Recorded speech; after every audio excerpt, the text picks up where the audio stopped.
नमो नमः। सर्वेषाम् अष्टमी कक्षायाः छात्राणाम् अस्मिन् संस्कृतशिक्षणे अहं स्वागतं करोमि। छात्राः, अद्य वयम् अस्माकं रुचिरा इति संस्कृतपाठ्यपुस्तकस्य पञ्चमं पाठं पठामः। पञ्चमः पाठस्य नाम अस्ति कण्टकेनैव कण्टकम्। अस्मिन् भागे वयम् अस्य पाठस्य पाठविवेचनं पश्यामः।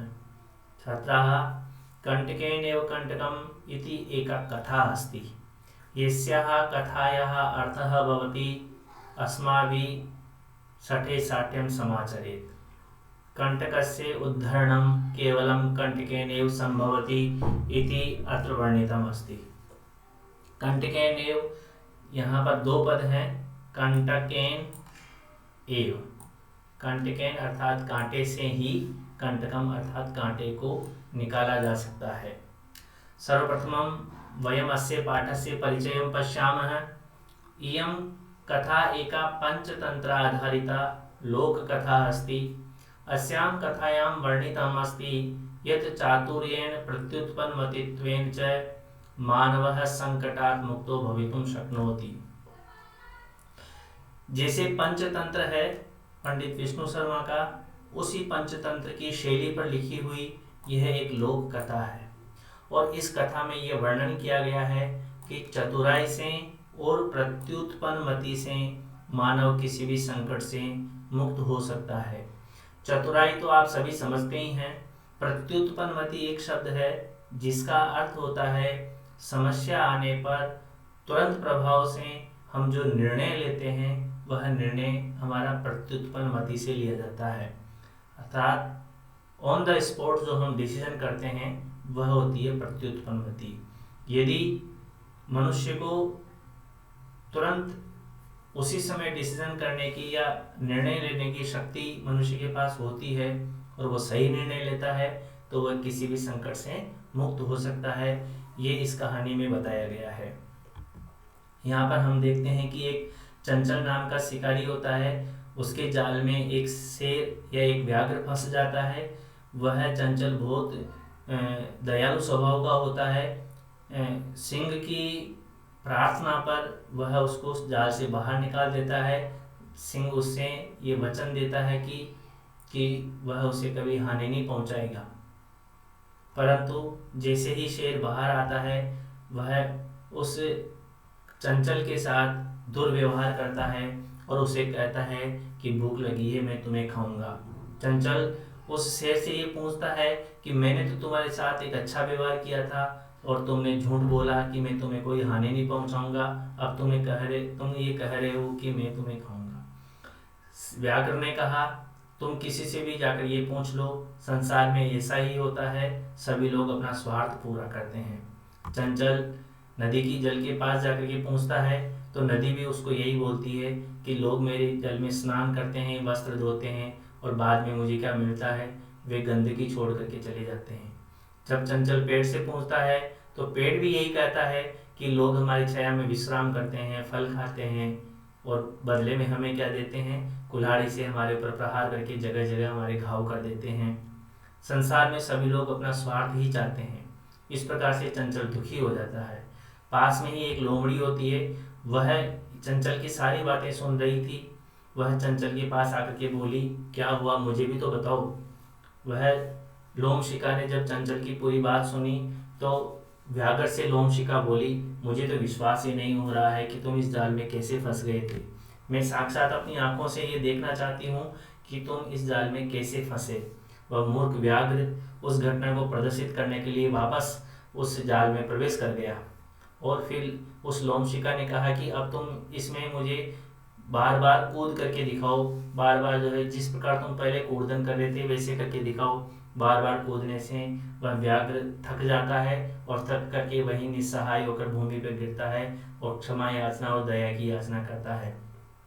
अंत में वह लोमशिका उस व्याघ्र से कहती है, उस सिंह से कहती है कि अब तुम्हें ये एहसास हो गया होगा कि वास्तव में संसार में सभी लोग अपना स्वार्थ ही चाहते हैं।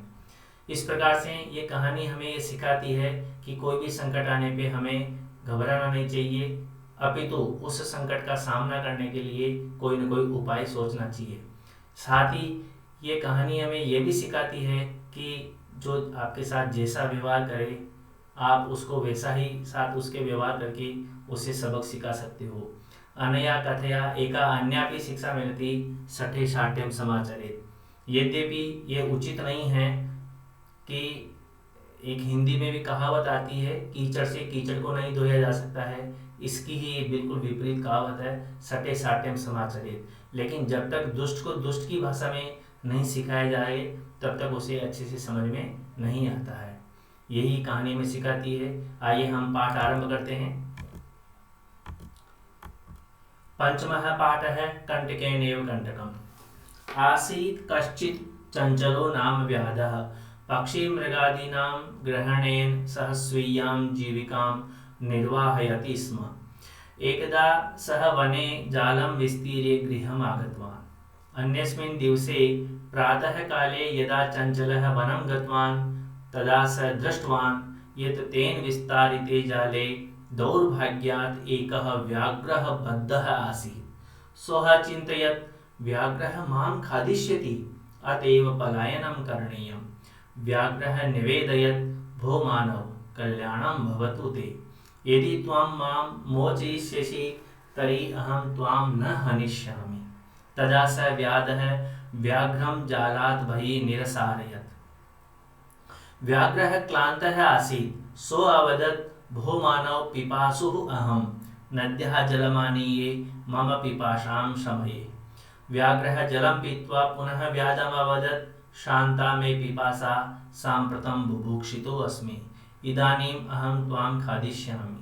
चञ्चलः उक्तवान्, अहं त्वत्कृते धर्मम् आचरितवान्, त्वया मिथ्या भणितं, त्वं मां खादितुम् इच्छसि। इस अनुच्छेद में हम जो कठिन शब्द और जो संधि युक्त शब्द है पहले उनका विवेचन देखते हैं, उसके पश्चात इसका अर्थ देखेंगे। हमारा पहला संधि युक्त शब्द है सो अचिंतयत, सह अचिंतयत, वह सोचा। निरसारयत, नहीं असारयत, अर्थात बाहर निकाला। क्लांत है अर्थात श्रांत, थका हुआ। मिथ्या का अर्थ होता है असत्यम। भणितम अर्थात कथितम, कहा। और शमये अर्थात शांताम कुरु, शांत करो। आसीत कश्चित चंचलो नाम व्याध है। कोई एक व्याध था अर्थात शिकारी था जिसका नाम था चंचल। पक्षी मृगादि नाम ग्रहणेन स स्वीयाम जीविकाम निर्वाहयति स्म। पक्षी मृग आदि को ग्रहण करके अर्थात पकड़ करके वह अपनी आजीविका चलाता था। अपना जीवन चलाने के लिए वह पक्षी मृग आदि को वह पकड़ता था चंचल। एकदा सह वने जालम विस्तीर्य गृहम् आगतवान्। एक दिन क्या हुआ, वह वन में जाल फैला करके वापस अपने घर आ गया। अन्यस्मिन् दिवसे, और जब दूसरे दिन, प्रातः काले यदा चंचलः वनं गतवान्, प्रातः काल जब वह चंचल वापस वन गया दूसरे दिन, तदा स दृष्टवान्, और तब उसने देखा, यत् तेन विस्तारिते जाले दौर्भाग्यात् एकः व्याघ्रः बद्धः आसीत्। उसने देखा कि उसके फैलाए हुए जाल में दुर्भाग्य से एक व्याघ्र बंध गया था या व्याघ्र फंस गया था। व्याघ्र मतलब चीता या शेर। यहाँ व्याघ्र का मतलब चीता ज्यादा उचित है। सो अचिंतयत, वह सोचा। अब यहाँ पर सह, वह कौन, वह चंचल। चंचल सोचा, व्याघ्र माम खादिष्यति, कि ये व्याघ्र मुझे खा जाएगा। अतएव पलायनम करणीयम, इसलिए मुझे यहाँ से पलायन करना चाहिए। पलायन का अर्थ होता है भाग जाना। ये व्याघ्र मुझे हानि पहुंचा सकता है या मुझे खा जाएगा, इसलिए मुझे यहाँ से भाग जाना चाहिए, ऐसा वह सोचा, चंचल ने सोचा। व्याघ्र निवेदयत, लेकिन उसी समय व्याघ्र ने निवेदन किया, उसने रिक्वेस्ट की। क्या रिक्वेस्ट की? भो मानव कल्याणम भवतु ते, हे मानव तुम्हारा कल्याण हो, तुम्हारा भला हो। यदि तुम मां मोचयिष्यसि, यदि तुम मुझे यहाँ से मुक्त कर दोगे। मोचयिष्यसि अर्थात मुक्त कर दोगे। यदि तुम मुझे इस जाल से मुक्त कर दोगे, तर्हि अहम त्वाम न हनिष्यामि, तो मैं तुम्हें कोई हानि नहीं पहुंचाऊंगा। तदा स व्याधः व्याघ्रम जालात् बहिः निरसारयत्, तब वह व्याध यानी वह शिकारी चंचल उस व्याघ्र को जाल से बाहर निकाल दिया। व्याघ्रः क्लान्तः आसीत्, क्लान्तः अर्थात थका हुआ, वह व्याघ्र बहुत थका हुआ था। सो अवदत्, इसलिए वह बोला, भो मानव पिपासु अहम, अरे मानव मैं प्यासा हूँ, मुझे प्यास लगी है।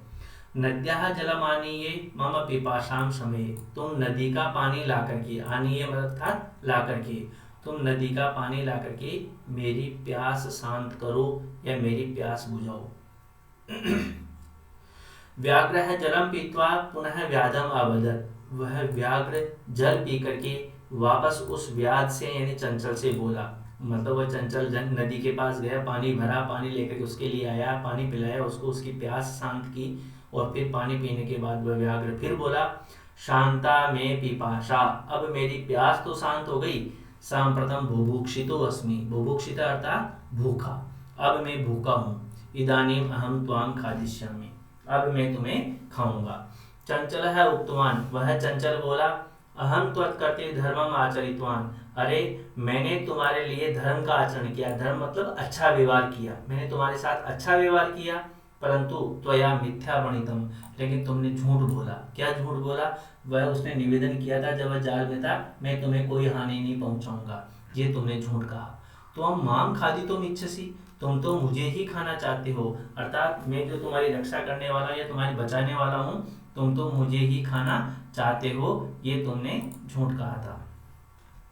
प्रश्न, चंचल है केशाम ग्रहणेन जीविकाम चालयति, किनको पकड़ करके वह जीविका चलाता था? उत्तरम भविष्यति पक्षी मृगादीनाम।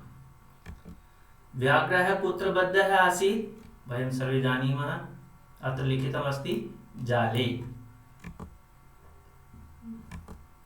जलम पीत्वा व्याघ्रः किम अवदत्?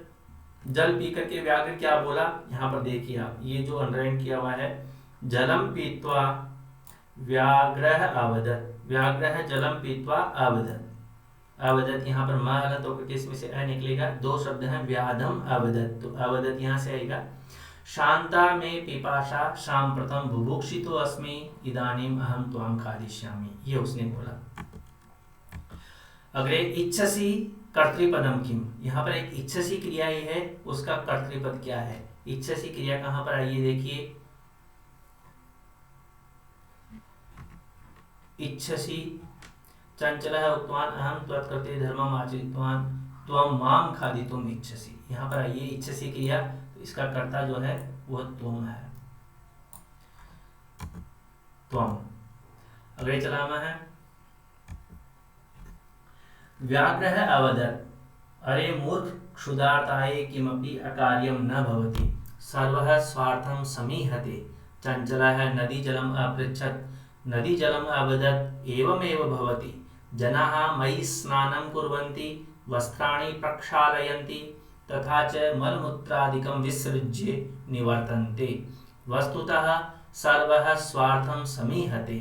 चंचलः वृक्षम् उपगम्य अपृच्छत्, वृक्षः अवदत् मानवाः अस्माकं छायायां विरमन्ति, अस्माकं फलानि खादन्ति, पुनः कुठारे प्रहृत्य अस्मभ्यं सर्वदा कष्टं ददति, यत्र कुत्रापि छेदनं कुर्वन्ति, सर्वः स्वार्थं समीहते। क्लेशपदानि पश्यन्तु, क्षुधार्ताये, क्षुधा आर्ताये अर्थात प्यार भूख से पीड़ित, क्षुधा का अर्थ होता है भूख, भूख से पीड़ित के लिए, आर्ताये ये चतुर्थी विभक्ति है तो हम यहाँ जोड़ देंगे भूख से पीड़ित के लिए। समीहते अर्थात इच्छति चाहता है, प्रक्षालयन्ति स्वच्छी कुर्वन्ति साफ करते हैं धोते हैं, विसृज्य अर्थात त्यक्त्वा छोड़कर, उपगम्य समीपं गत्वा पास जाकर, विरमन्ति विश्रामं कुर्वन्ति विश्राम करते हैं आराम करते हैं, और प्रहृत्य अर्थात प्रहारं कृत्वा प्रहार करके।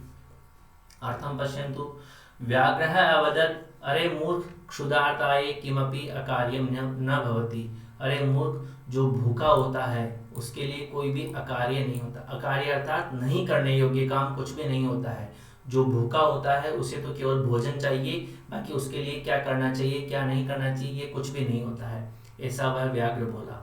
सर्वः स्वार्थं समीहते, वह व्याघ्र फिर बोला इस संसार में सभी लोग अपना स्वार्थ चाहते हैं, सभी लोग अपने स्वार्थों की पूर्ति करते हैं। यही पंक्ति जो है वो इस पाठ की मुख्य पंक्ति है। चंचल है नदी जलम अपृच्छत, चंचल ने नदी के जल से पूछा, नदी जलम अवदत्, नदी का जल बोला, एवमेव भवति, हाँ ऐसा ही होता है। जनाः मयि स्नानं कुर्वन्ति, लोग मेरे अंदर स्नान करते हैं। मयि यानी मेरे में यहाँ पर कौन है? नदी है, नदी बोलती है। वस्त्राणि प्रक्षालयन्ति, अपने वस्त्र साफ करते हैं। तथा च मलमूत्रादिकम विसृज्य निवर्तन्ति, और बाद में क्या करते हैं? मलमूत्र आदि गंदगी मेरे पानी में छोड़ करके निवर्तन्ते पुनः ते गृहं गच्छन्ति, वापस वो घर चले जाते हैं। वस्तुतः सर्वः स्वार्थं समीहते, वास्तव में यही होता है, संसार में सब अपना अपना स्वार्थ चाहते हैं, स्वार्थ पूरा करना चाहते हैं। चंचलः वृक्षम उपगम्य अपृच्छत्, चंचल वृक्ष के पास जाकर के पूछा, नदी के बाद में वह वृक्ष के पास गया और पूछा। वृक्षः अवदत्, वृक्ष बोला, मानवाः अस्माकं छायायां विरमन्ति, कि जो मानव हैं वो हमारी छाया में विश्राम करते हैं। अस्माकं फलानि खादन्ति, हमारे फल खाते हैं, और फिर क्या करते हैं? कुठारे प्रवृत्ति अस्मभ्यं सर्वदा कष्टम ददति, और फिर बाद में कुल्हाड़ी से प्रहार करके वे हमेशा हमें कष्ट ही देते हैं। यत्र कुत्रापि छिद्रं कुर्वन्ति, हमें जहाँ कहीं से जहाँ उनकी इच्छा होती वहाँ से हमें काट देते हैं। सर्वः स्वार्थं समीहते, वास्तव में ऐसा ही होता है, संसार में सब लोग अपना स्वार्थ ही चाहते हैं। प्रश्नः कः स्वार्थम् इच्छति, पुनः वयमत्र पठितवन्तः सर्वः स्वार्थं समीहते, अतः अस्य उत्तरं भविष्यति सर्वः। जनाः कुत्र स्नानं कुर्वन्ति? नदी जले। देखिए, अगर हम इस पैसेज में देखेंगे तो हमारा उत्तर निकलता है मई, लेकिन यहाँ पर हम मई उत्तर नहीं लिखेंगे। ये सर्वनाम शब्द किसके लिए आया है? ये नदी जल के लिए आया है। मई सप्तमी विभक्ति का शब्द है, इसलिए हम नदी जल में सप्तमी विभक्ति लगाएंगे तो ये बनेगा नदी जले। वृक्ष छायायाम के विरमन्ति, पेड़ की छाया में कौन विश्राम करते हैं? अभी हमने उस वृक्ष के जो वाक्य था उसमें देखा था, मानवाः अस्माकं छायायां विरमन्ति, अतः अस्य उत्तरं भविष्यति मानवाः। कुर्वन्ति इति क्रियायाः कर्तृपदं किम, कुर्वन्ति क्रिया हमारे पास यहाँ पर कहाँ आई थी, उसका कर्तृपद क्या है? ये रही हमारे पास कुर्वन्ति क्रिया। कुर्वन्ति अर्थात करते हैं, कौन करते हैं? जनाः, तो इसका कर्ता होगा जनाः। कस्मै किमपि अकार्यं न भवति, किस व्यक्ति के लिए कोई भी अकार्य नहीं करने योग्य काम नहीं होता है, वो होता है क्षुधार्ताय, जो भूखा होता है उसके लिए। अतः अस्य उत्तरं भविष्यति क्षुधार्ताय। अग्रे चलामः है। समीपे एका लोमशिका बदरी गुल्मानां पृष्ठे निलीना एतां वार्तां शृणोति स्म, सा सहसा चञ्चलमुपसृत्य कथयति, का वार्ता? माम् अपि विज्ञापये। स अवदत्, अहह मातृश्वसः अवसरे त्वं समागतवती, मया अस्य व्याघ्रस्य प्राणाः रक्षिता, परम् एष मामेव खादितुम् इच्छति। तदनन्तरं स लोमशिकायै निखिलां कथां निवेदयत्। लोमशिका चञ्चलम् अकथयत्, बाढं त्वं जालं प्रसारय। पुनः सा व्याघ्रम् अवदत्, केन प्रकारेण त्वम् एतस्मिन् जाले बद्धः इति अहं प्रत्यक्षं द्रष्टुम् इच्छामि। व्याघ्रः तद्वृत्तान्तं प्रदर्शयितुं तस्मिन् जाले प्राविशत्। लोमशिका पुनः अकथयत्, सम्प्रति पुनः पुनः कूर्दनं कृत्वा दर्शय। स तथैव समाचरत्। अनारतं कूर्दनेन स श्रान्तः अभवत्। जाले बद्धः स व्याघ्रः क्लान्तः सन् निस्सहायो भूत्वा तत्र अपतत्, प्राणभिक्षामिव च अयाचत्। लोमशिका व्याघ्रम् अवदत्, सत्यं त्वया भणितं, सर्वः स्वार्थं समीहते। विच्छेद कार्यम् अथवा काठिन्य निवारणं पश्यन्तु। ये क्लिष्ट शब्दाः सन्ति, तेषाम् अर्थं लोमशिका अर्थात लोमड़ी हम हिंदी भाषा में बोलते हैं, एकः जंतु विशेषः भवति। लीनिना अर्थात छिपी हुई, नीलिना छिपी हुई। मातृश्वसः मातुः भगिनी, मम्मी की बहन, माता की बहन कौन होती है? मातृश्वसः अर्थात मौसी। निखिलां संपूर्णां, बाढ़म अस्तु हम बोलते हैं अंग्रेजी में ओके, उसको संस्कृत में बोलते हैं बाढ़म। वृत्तांतम अर्थात घटनाम, अनारतम निरंतरम। अधुना अर्थम पश्यन्तु। समीपे एका लोमशिका, जब वह सारी बात जो है सबसे पूछ करके आया, नदी जल से पूछा चंचल, वृक्ष से पूछा, जब वो बात कर रहा था तो पास में ही एक लोमशिका थी, वो बदरी कुलवानाम पृष्ठे नीलिना एताम वार्ताम शृणोति स्म। वो जो लोमशिका थी वो बेर की झाड़ियों के पीछे, गुल्म का मतलब झाड़ी होता है, बेर की झाड़ियों के पीछे छिप करके एताम वार्ताम शृणोति स्म, ये सारी बात वह सुन रही थी। सा सहसा चंचलम उपसृत्य कथयति, वह लोमशिका अचानक चंचल के पास आकर के कहती है, का वार्ता, अरे भाई क्या बात है, माम अपि विज्ञापये, मुझे भी तो बताओ। सह अवदत, वह बोला, कौन, चंचल, पुल्लिंग है यहाँ पर सह, इसलिए हम चंचल के लिए लगेंगे। वह बोला, अह मात्र श्वसः, अरे मौसी, अवसरे त्वं समागतवती, आप ठीक अवसर पे आई हो। मया अस्य व्याघ्र से प्राणः रक्षिता, मैंने इस व्याघ्र के प्राणों की रक्षा की। परम एष मामेव खादितुम् इच्छति, परंतु ये तो मुझे ही खाना चाहता है। तदनंतरम स लोमशिकाये निखिलाम कथाम निवेदयत, उसके बाद वह चंचल उस लोमशिका को पूरी की पूरी कहानी सुना देता है कि उसके साथ क्या घटना घटी। लोमशिका चंचलम अकथयत, फिर पूरी बात सुनने के बाद वह लोमड़ी उस चंचल से बोली, भाडम, ओके, त्वं जालम प्रसारी, ठीक है तुम जाल फैलाओ। पुनः सा व्याघ्रम अवदत, और जाल फैलाने के बाद वापस वह लोमशिका उस व्याघ्र से बोली, त्वं केन प्रकारेण एतस्मिन् जाले बद्ध है, तुम किस प्रकार से इस जाल में बंध गए थे। इति अहम प्रत्यक्षम द्रष्टुम इच्छामि, ये मैं साक्षात अपनी आंखों से ही देखना चाहती हूँ कि तुम इस जाल में कैसे फंस गए थे। और फिर व्याघ्र तद्वृतांतम प्रदर्शयितुम तस्मिन् जाले प्राविशत, वह व्याघ्र उस पूरी घटना को वापस प्रदर्शित करने के लिए उस जाल में प्रवेश कर गया। लोमशिका पुनः कथयत, और लोमशिका फिर बोली, संप्रति पुनः पुनः कूर्दनम कृत्वा दर्शय, अब तुम इस जाल में ही मुझे बार बार कूद करके दिखाओ जैसे तुम पहले कूद रहे थे। सह तथैव समाचरत, और वह वैसा ही किया जैसा उसने कहा, उस व्याघ्र ने वैसा ही किया। अनारतम कूर्दनेन, अर्थात अनारतम मतलब निरंतर, निरंतर यानी लगातार, लगातार कूदने से स श्रांतः अभवत्, श्रांतः और क्लांतः ये आपस में पर्यायवाची है, वह थक गया। जाले बद्धः स व्याघ्रः क्लान्तः सन्, जाल में बंधा हुआ व्याघ्र थक करके निस्सहायो भूत्वा, निस्सहाय यानी हेल्पलेस होकर के, असहाय होकर के, तत्र अपतत, वहीं पर जमीन पर गिर गया। और प्राण भिक्षामेव च अयाचत, और वह प्राणों की भी मांगने लगा, मुझे माफ कर दो, मुझे माफ कर दो, इस प्रकार से। लोमशिका व्याघ्रम अवदत, वह लोमड़ी उस व्याघ्र से बोली, सत्यम त्वया भणितम, हाँ हाँ तुमने बिल्कुल सत्य ही कहा था। सर्वः स्वार्थम समीयते, कि सब इस संसार में अपना स्वार्थ चाहते हैं, अब हमें भी हमारा स्वार्थ चाहिए, इसलिए तुम इस जाल में फंसे रहो। ऐसा कर करके वो वहां से घर चले गए। प्रश्न, बदरी गुल्मानाम पृष्ठे का नीलिना लोमशिका, अनारतम कूर्दनेन कः श्रान्तः अभवत्, व्याघ्रः, लगातार कूदने से कौन थक गया था, व्याघ्र। व्याघ्रः किमर्थम पुनः जाले प्राविशत, वापस क्यों जो उस जाल में प्रवेश किया। वृत्तांतम प्रदर्शयितुम, देखिए इसका पूर्ण वाक्य में जवाब लिखेंगे, व्याघ्रः तद वृत्तांतम प्रदर्शयितुम जाल तस्मिन् जाले प्राविशत, ये हमारे तीसरे प्रश्न का उत्तर होगा। यहाँ से उस जाल, उस घटना को वापस बताने के लिए वह व्याघ्र वापस उस जाल में प्रवेश कर गया। फिर है कुर्वन्ति इति क्रियायाः कर्तृपदम किम, अगले चलाम है, कस्मै किमपि अकार्यम न भवति, किसके लिए कोई भी अकार्य नहीं होता है, हमने पहले ही पढ़ लिया था ये जो क्षुधार्थ है। एवं प्रकारेण अस्माकं अयं पाठः समाप्तः। सर्वेषां धन्यवादः।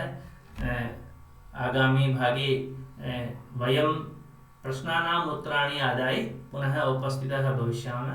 तावत् शुभं मङ्गलम्।